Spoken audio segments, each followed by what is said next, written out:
Boa noite, tudo bem? Mais um Café com o Zé hoje. Eu quero conversar com você, com cada um de vocês, sobre o papel do homem, o papel do pai numa estrutura de família.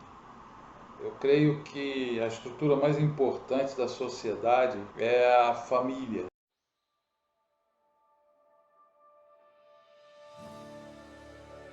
Eu estava compartilhando outro dia com a igreja. Antigamente nós chamávamos, era chamada a família da célula máter da sociedade, né? E hoje essa ênfase é pouco dada. A família tem sido vista de diversas formas, de diferentes formações, mas nós acreditamos, eu acredito que é fundamental o papel e o funcionamento do pai, do homem, dentro de uma estrutura familiar. Eu quero mostrar isso para vocês hoje, através desse momento tão especial que é o nosso café. Apesar de hoje eu estar tomando água, mas a xícara é de café. Não se esqueça de se inscrever no canal e deixar o seu joinha, tá bom? Tamo junto, querido. Falando um pouco sobre a questão do homem, a maioria dos homens não temos uma vida, se é o que se pode dizer assim, não temos uma vida própria, uma vida em que a pessoa, o homem, enfim, ele entra em contato com a sua realidade, ele entra em contato com as suas emoções, com os seus sentimentos, que ele seja capaz de verbalizar, ter a capacidade de dividir lembranças, de dividir emoções, de dividir aspectos difíceis da sua vida, os problemas, as necessidades, as suas dores, enfim, as suas mazelas. Os homens geralmente eles têm um comportamento mais voltado para si mesmo, mais quieto, menos participativo em termos de compartilhar de si, de falar sobre a sua vida, de deixar que as pessoas o conheçam de uma maneira mais íntima. Isso faz com que a maioria dos homens, eu diria, e eu quero ver no próximo gravação sobre algumas estatísticas nos Estados Unidos chocantes, a maioria dos homens dentro da estrutura familiar ou no seu dia a dia, na sua vida, vivem um grande papel, procuram viver aquilo que a sociedade, aquilo que os outros esperam dele, homem. Então, por mais que existam mudanças na sociedade, por mais que as mulheres tenham ocupado novos papéis, e esse não é o problema, por mais que novos desafios estejam sendo colocados, o homem continua sendo visto como o provedor, aquele que sai para trabalhar de manhã, aquele que volta no final da tarde ou muitas vezes já à noite, dependendo da cidade em que mora, vai chegar talvez tarde. E ele precisa fingir, né, dar a aparência, melhor dizendo, de que está tudo bem, de que ele está bem, de que as coisas estão bem. Se perguntado, por exemplo, uma grande dificuldade dos homens, e é uma diferença abissal entre os homens e as mulheres, é o homem procurar um acompanhamento médico regular, anual que seja. Já as mulheres, elas têm esse comportamento já adquirido, acho que desde sempre. As mulheres, elas se cuidam mais, elas fazem todo um acompanhamento médico, ginecológico, etc. E com isso, as mulheres morrem mais tarde do que os homens, elas têm menos ataque cardíaco do que os homens. Então, há uma série de diferenças que estão mais voltadas para essa preocupação que as mulheres têm de se cuidarem, em comparação com os homens que têm uma certa dificuldade em procurarem ajuda médica, considerarem sintomas e correrem atrás de um tratamento. Por isso, os homens se cuidam menos, eles são mais obesos, etc. Tem uma série de informações a respeito que a gente, à medida que for falando sobre o assunto, a gente vai compartilhando. Mas então os homens procuram viver um papel, né? Como é que você está? Ah, tá tudo bem. E vai falar de futebol, vai falar um pouco de política talvez, vai falar talvez de filhos, mas já é mais difícil. E ele fica ali fazendo de conta, aparentando que tudo está bem, que a vida é tranquila, que o casamento está bem, que a vida financeira está bem, etc, etc. Qual é a dificuldade? Do que eu estou falando? Eu estou falando da dificuldade que os homens têm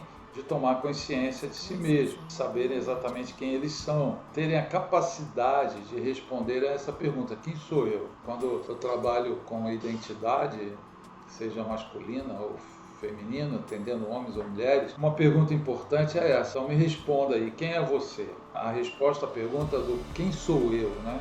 Na maioria das vezes, na grande maioria das vezes, as pessoas, de novo, homens ou mulheres, têm muita dificuldade de expressarem realmente quem eles são, como se sentem. A resposta à pergunta quem sou eu, ela precisa ser dada. Você precisa ter conhecimento de quem é você, consciência de quem é você, para que é ou por que é que você está vivo, qual é o propósito, qual é o projeto, qual é o plano que você tem para a sua vida, de que maneira você vai alcançar, quem pode lhe ajudar, quais são as dificuldades emocionais que você sente hoje que estão dificultando você de alcançar esse resultado. Ter consciência de si mesmo é algo fundamental para que a gente possa viver sobre a Terra de uma maneira produtiva, de uma maneira confortável, né? Onde a gente vai ter respostas, onde a gente vai ter a capacidade, a possibilidade, a habilidade de perceber onde está errando, quem pode ajudar, se precisa de ajuda, em que área necessita de ajuda, a resposta ao quem sou eu, quanto eu tenho consciência de mim mesmo, quanto eu conheço a minha capacidade, minhas habilidades e minhas deficiências, por exemplo. Às vezes a gente pede lá, me dá 5 características negativas sobre você. Aí chove de características negativas. Agora me dá 5 positivas. A maioria das pessoas não consegue dar as 5 positivas. Dão 12 negativas e 3 positivas. Isso tem a ver com esse autoconhecimento, com essa consciência. Então, o autoconhecimento, consciência é fundamental para a gente poder viver hoje, vivermos de uma maneira produtiva, de uma maneira real. Muitas pessoas vivem uma grande personagem e elas não se conhecem e não permitem que outras pessoas as conheçam e vivem uma grande fantasia, um grande teatro. Pelo menos quando estão diante das pessoas, quando estão em sociedade, quando o homem quando volta para casa, né, para o relacionamento com a esposa, normalmente ele vai se trancar em si mesmo, ele não vai compartilhar como foi o dia dele, se fizer isso vai ser de forma superficial, não vai provavelmente, muito provavelmente, expressar suas dores, suas inquietações. Então nós temos aí um quadro, né, que abre a porta para uma série de dificuldades dentro do contexto de família, na criação dos filhos e na vida desse indivíduo que é o homem. A necessidade, é extremamente necessário alcançarmos o autoconhecimento, né, como eu falei agora, um autoconhecimento satisfatório, né, para que a gente possa viver de uma maneira mais plena. Santo Agostinho disse que a glória de Deus é o ser humano em plenitude. Interessante, né? Quer dizer, o quanto você tem vivido em plenitude a sua vida. E aí a gente pode estar falando do quanto você tem conseguido desenvolver seu potencial, suas habilidades, sua capacidade, sua inteligência, sua formação. Ou você tem se boicotado, você tem se prejudicado, você tem tido doenças com isso impedido de grandes resultados. Essa é uma pequena introdução para esse assunto que eu quero tocar com vocês nas próximas lives, falando sobre uma live que é gravada, né? Então é meio incoerente chamar de live, mas tudo bem, né? Facilita a gravação, mas é uma introdução para pensarmos um pouco sobre o papel do homem dentro da sociedade e o papel do homem dentro da família. Pensar sobre o papel do homem implica em pensar quem é o homem, né? O que é o homem? Quem é o homem? Qual a sua funcionalidade, além de reprodutor? Como é que ele vai viver a sua vida em plenitude, alcançando resultados positivos, alcançando vitórias, não só no futebol, mas na sua vida pessoal. E, de novo, não estou falando, então, de quanto dinheiro ele vai ter, nem quantos gols ele vai fazer, tipo de casa em que mora, ou vai morar, ou quer morar. Estou falando de algo íntimo, de algo pessoal, interno, né? O quanto eu estou satisfeito comigo mesmo, o quanto eu estou satisfeito com a pessoa que eu sou, o quanto eu estou satisfeito com a minha realidade de vida, com o meu casamento, com a minha família, comigo.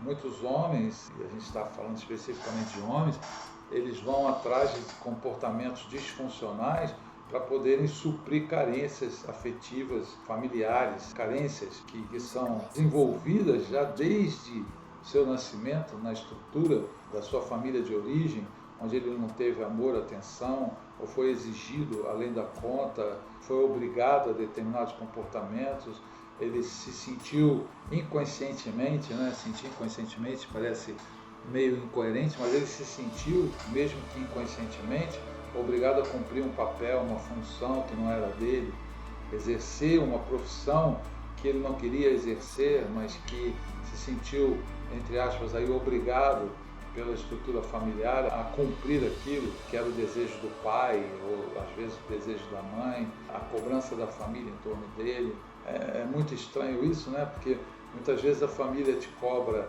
para você ser grande e poder atender aquela expectativa familiar, inclusive financeiramente, mas às vezes a família te impede de alcançar, de ter sucesso, de ter resultados financeiro, pessoal, etc. Esse seria um assunto longo para a gente tratar, mas você sempre tem a possibilidade de perguntar, mandar suas perguntas para a gente poder discutir, mesmo que fora aqui da live, tá bom? Então, isso aqui é uma pequena introdução sobre o assunto, como é que você, homem, se comporta, como é que você, homem, se sente realmente quando você está sozinho, no carro, em condução, indo para casa, enfim. O quanto que o álcool satisfaz ou faz com que você se esqueça dos seus problemas, as drogas, o adultério. Hoje a internet é algo tremendamente usado pelos homens que têm procurado se satisfazer através dos vídeos e da masturbação. Então, o quanto que você, homem, se sente pleno. O nosso objetivo nas próximas é podermos falar um pouco mais sobre esse assunto, ok? Um abraço e até a próxima.